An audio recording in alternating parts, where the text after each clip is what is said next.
Georgia farmers have faced many challenges in 2016. Producers have had to deal with low commodity prices, dry weather, and some devastating storms. That has many farmers eyeing their calendars and counting down the days until 2016 comes to a close. Mark Wildman has the story. At the start of every year, farmers never expect to see sights like this pecan tree. High winds from Hurricane Matthew were just some of the troubles farmers faced in 2016.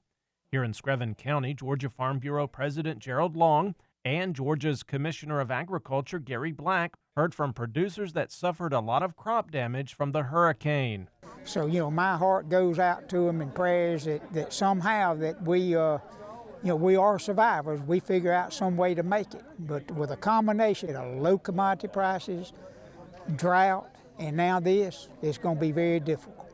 At a meeting with cotton producers in Ben Hill County, Georgia's 8th District Congressman Austin Scott met with producers about conditions that have hurt their farming operations. A lot of concerns out there. Obviously, commodity prices are low. Part of it is a function of the fact that our dollar is so high in the United States, but a lot of concern about total revenue versus total expenses out there right now. I think anybody affiliated with agriculture knows it's one of the tougher years we've had.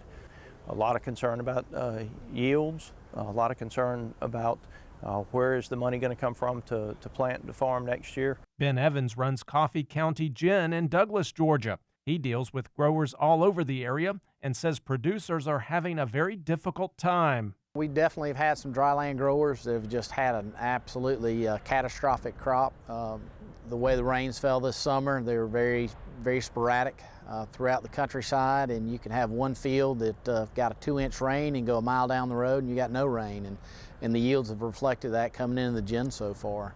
As far as the color grades on our cotton, it's been excellent. As we all know, it's not rained, but you look at the fiber characteristics coming in, you can tell a dryland field that burned up and didn't get any rain. Georgia's economy depends greatly on farming, and when agriculture has a bad year, it has an effect on many different sectors of the economy. Whether it's the tax revenue that our local school systems depend on, the local car dealer being able to sell new trucks.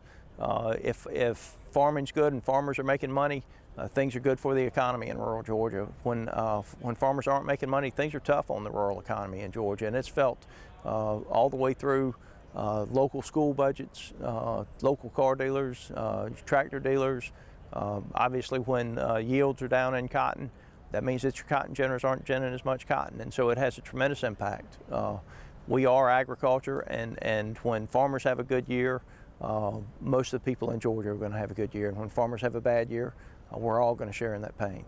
So as 2016 comes to a close, farms across the state are hoping 2017 brings better market and weather conditions, so farmers and the state's economy can benefit. I'm Mark Wildman for the Georgia Farm Monitor.